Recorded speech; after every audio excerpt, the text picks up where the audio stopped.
سبق پھر پڑھ صداقت کا، عدالت کا، شجاعت کا، لیا جائے گا تجھ سے کام دنیا کی امامت کا۔ ملی ڈائجسٹ کے خصوصی شمارے میں آپ کا خیر مقدم ہے۔ میں ہوں مشاہد حسین۔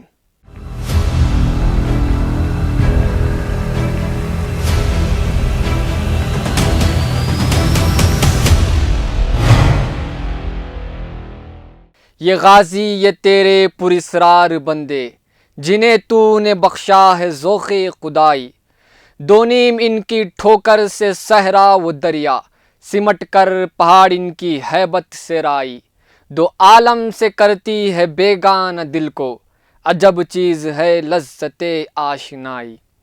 یہ نظم علامہ اقبال نے لکھی ہے طارق بن زیاد کی دعا کے نام سے اپنی کتاب بال جبریل میں۔ طارق بن زیاد کا شمار ان عظیم فاتحین میں ہوتا ہے جنہوں نے دنیا کا نقشہ ہی بدل ڈالا، اور ان کی شجاعت، ہمت اور بہادری کے کارنامے تاریخ عالم میں سنہرے حروف سے لکھنے کے قابل ہے۔ طارق بن زیاد فاتح اندلس اسپین کے نام سے جانے جاتے ہیں۔ آپ افریقہ کے رہنے والے اور بربر نسل سے تعلق رکھتے ہیں۔ آپ نے ایک مختصر فوج کے ساتھ بہت بڑی فوج کو شکست دے کر شجاعت و بہادری کا کارنامہ سر انجام دیا تھا۔ طارق بن زیاد افریقہ کے گورنر موسیٰ بن نصیر کے نائب تھے۔ یہ خلیفہ بن عبد الملک کا دور حکومت تھا۔ طارق بن زیاد نے اپنی خودداد صلاحیتوں کی وجہ سے کم عمری میں ہی جنگی فنون سیکھ لیے تھے۔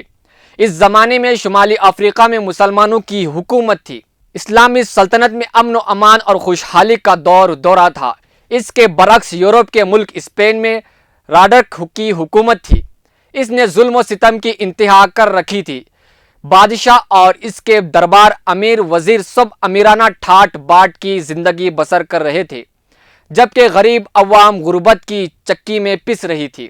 راڈرک بادشاہ کے ظلم و ستم سے تنگ آ کر اس کا گورنر جولین مسلمانوں کے ساتھ تعاون پر آمادہ ہو گیا۔ موسیٰ بن نصیر نے خلیفہ بن عبد الملک سے اسپین فتح کرنے کی اجازت طلب کی۔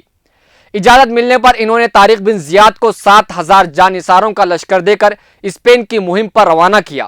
طارق بن زیاد فرض شناس اور بلند ہمت انسان تھے۔ طارق بن زیاد نے افریقہ کے جنوبی ساحل کی طرف پیش قدمی کی اور اندلس اسپین میں ایک پہاڑی کے قریب اترے جو بعد میں جبل طارق، انگریزی میں جبلال ٹرک کے نام سے مشہور ہوا۔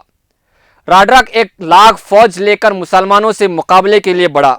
طارق بن زیاد نے موسیٰ بن نصیر سے مزید مدد کی درخواست کی، جس پر موسیٰ بن نصیر نے 5,000 فوج روانہ کر دیے۔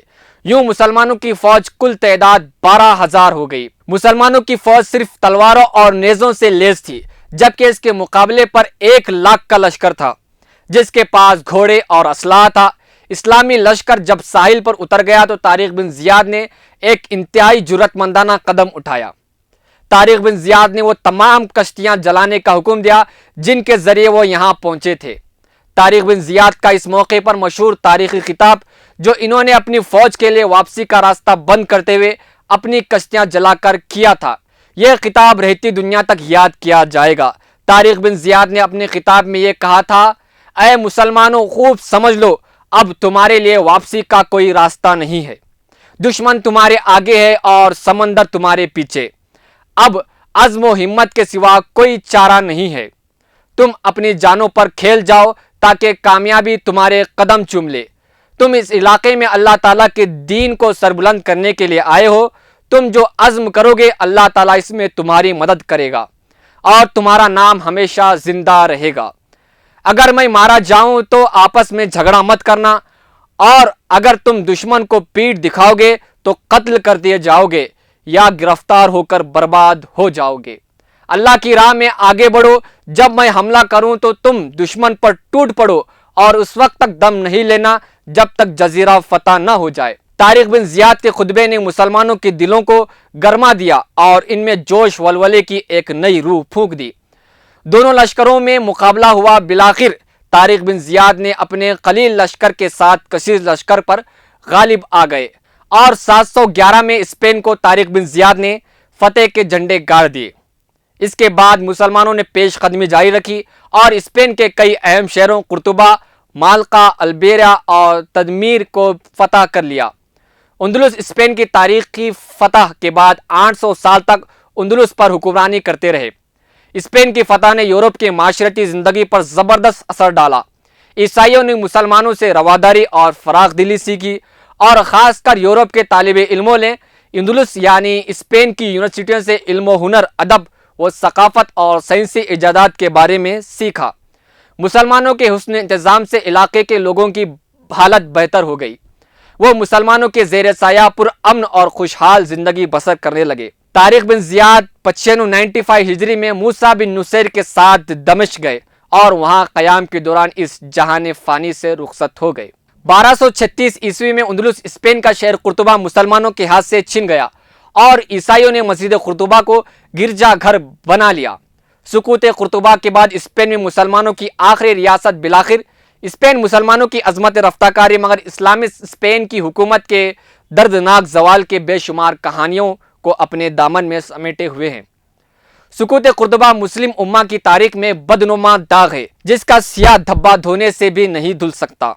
ہسپانیہ اندلس مسلمانوں کی اس درخشاں 800 سالہ ماضی کی داستان ہے جسے آج بھی وہ فخر سے بیان کر سکتے ہیں۔